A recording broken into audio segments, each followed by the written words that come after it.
I'm the answer to your every cry. So illusion for the way behind. I bring to you good news. Ngiyakubingelela mlaleli egameni lenkosi yethu Jesu Kristu. Angikwamukeleke mlaleli ehlelweni lwethu lokufunda incwadi yethu yemihla ngemihla. Lokuyirhapsody yamaqiniso ibhalwe ngumfundisi Chris Oyakhilome DSC lomhla ke ngolwesithathu tilishumi nakunye enyangeni yenhlaba ku-2025.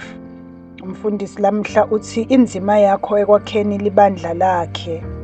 Livesi litholakala kubaseFesu sahluko sesihlanu livesi le-13 lithi ngobe thina singemalunga emtimba wakhe enyama yakhe nemathambo akhe. Singumtimba waKristu ngobe singemalunga emtimba wakhe inyama yakhe nemathambo akhe. Sihlobene ngalokusedvute naye futhi sithinzana nalabanye. Incwadi yokuqala kubaseKorinte sahluko selishumi nakubili livesi le-26 kuya evesini le-27.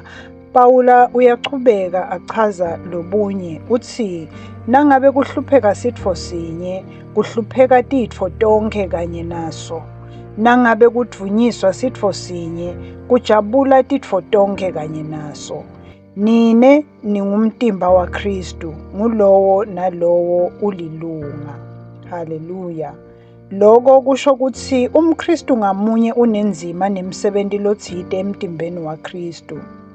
Ngesikhathi ingxenye leyodwa yemtimba ithinzeka, wonke umtimba uyakuva lokho.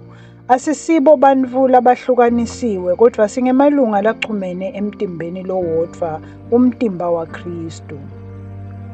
Incwadi yebaseFesu sahluko sekuqala livesi le-22 kuya evesini le-23 iveta emandla neligunya leliniketwe libandla.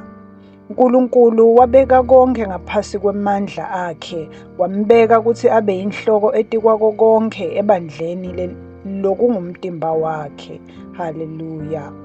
Libandla njengoba lingumtimba waKristu liphethe ligunya nemandla akhe emhlabeni.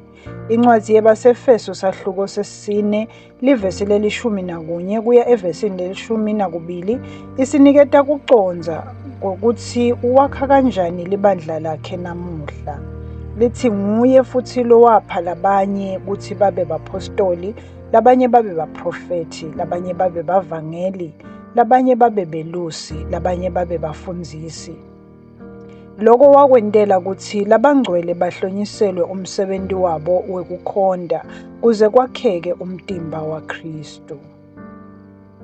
Leli gama lelithi kwakheke lisho kuthuthukisa, liyafana nalelisetshenziswa yiNkosi Jesu nakathi ngitawuwakha libandla lami kuMateyu sahluko se-16 livesi le-18.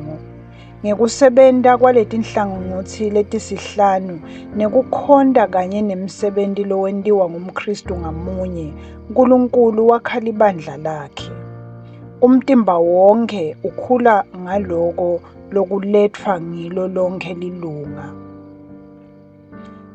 KubaseFesu sahluko sesine livesi le-16 lihumusho le-NIV ithi kuye umtimba wonke uyakhula futhi utakhe eluthandweni njengaloku lelo nalelo lunga lenta umsebenzi walo. Haleluya. Ngaso sonke isikhathi nawuzuza umphefumulo kuba shengathi wengeta lesinye sitini kulendlu. Labo labahlanganyela emsebentini wekushumayela bafanana nebakhi, babeka sitini ngasinye endzaweni yaso lefanele. UmKristu ngamunye ulilunga lemtimba, sonke sihlangene sakhiwo lesihle umtimba waKristu.